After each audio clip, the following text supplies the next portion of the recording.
Selamat pagi Ibu dosen serta teman-teman. Perkenalkan, kami dari kelompok 5 akan mempresentasikan PT Indofood Sukses Makmur Tbk dalam konteks agribisnis dan kewirausahaan. Dalam presentasi ini, kami akan membahas perencanaan usaha, karakteristik usaha, serta perbedaan jenis usaha yang dijalankan oleh Indofood. Sebelum masuk ke pembahasan utama, kami akan memperkenalkan perusahaan yang menjadi studi kasus kami. PT Indofood Sukses Makmur Tbk adalah salah satu perusahaan makanan dan agribisnis terbesar di Indonesia yang didirikan pada tahun 1990. Indofood memiliki modal bisnis yang terintegrasi dari hulu ke hilir, mencakup produksi bahan beku hingga produk jadi siap dikonsumsi. Beberapa produk unggulan Indofood yang sudah dikenal luas oleh masyarakat antara lain Indomie, Bogasari, susu Indomilk, serta berbagai makanan ringan seperti Citato dan Lays. Sebagai perusahaan yang terus berkembang, Indofood memiliki visi, yaitu menjadi perusahaan penyedia solusi pangan total dengan inovasi berkelanjutan.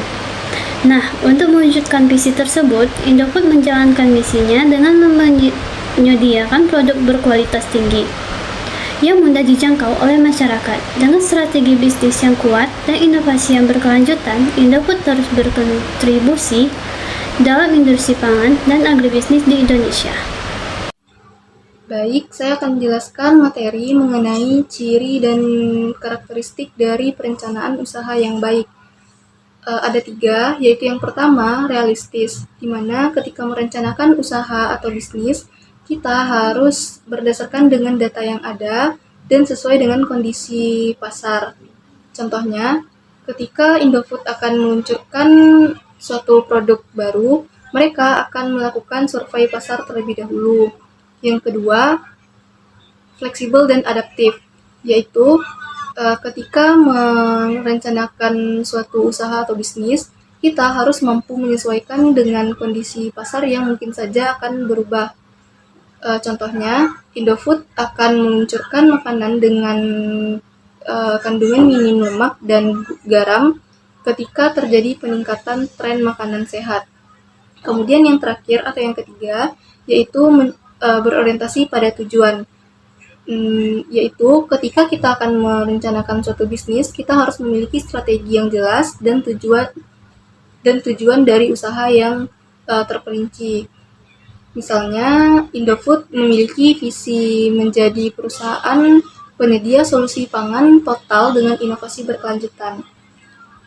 Sekian materi yang dapat saya sampaikan. Terima kasih. Oke, baik, terima kasih. Selanjutnya saya akan menjelaskan perbedaan usaha kecil, menengah, dan besar. Perbedaan ini dapat dilihat dari beberapa kategori. Yang pertama itu jenis usaha, modal, tenaga kerja, dan omset. Untuk usaha kecil memiliki modal kisaran 50 juta hingga 500 juta, sedangkan tenaga kerjanya 5 hingga 19 orang, dengan omset 300 juta hingga 2,5 miliar per tahun. Selanjutnya ada usaha menengah dengan modal berkisaran 500 juta hingga 10 miliar dengan tenaga kerja 20 hingga 19 orang dan omset 2,5 miliar hingga 50 miliar per tahun. Selanjutnya itu ada usaha besar, di mana usaha besar memiliki kisaran modal di 10 miliar ke atas dengan tenaga kerja lebih dari 100 orang dan omset 50 miliar per tahun. Baiklah, saya akan menjelaskan usaha mikro dan kaitannya dengan Indofood. Usaha mikro merupakan salah satu bentuk usaha yang paling umum ditemukan di Indonesia. Usaha ini biasanya dijalankan oleh perorangan atau keluarga dengan skala operasi yang relatif kecil. Ciri-ciri utama dari usaha mikro ini yang pertama yaitu modalnya kecil. Usaha mikro umumnya dimulai dengan modal yang terbatas, biasanya di bawah 50 juta. Modal ini seringkali berawal dari tabungan pribadi atau pinjaman dari keluarga dan teman. Yang kedua, skala operasi kecil. Usaha mikro biasanya dijalankan dari rumah atau berupa warung kecil. Dan skala operasinya yang kecil itu memungkinkan pemilik usaha untuk mengelola bisnis dengan fleksibel.